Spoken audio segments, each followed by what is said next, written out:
September மாதத்தை பொறுத்த வரைக்கும் தனுசு ராசிக்கு எப்படி இருக்கு அப்படின்னா 3ஆம் இடத்துல சனி பகவான் வக்ரமாக இருக்கிறாரு. ஸோ அது உங்களுக்கு கொஞ்சம் சாதகம் தான் சொல்றேன், ஓகேவா? அது இந்த இந்த வக்ர காலகட்டம் நவம்பர் வரைக்கும் நீங்க யூஸ் பண்ணிக்கலாம் அப்படிங்கிற, நல்லா இருக்கு, டைம் பீரியட் நல்லா இருக்கு அப்படிங்கிற.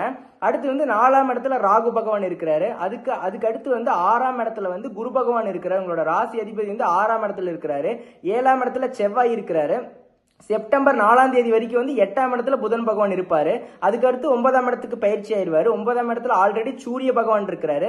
10ஆம் இடத்துல கேது பகவான் இருக்கிறாரு. அதோட சுக்கிரன் இருக்கிற, அப்படி சுக்கிரன் அங்க நீசமாய் கேதுவோட சேர்ந்திருப்பாரு.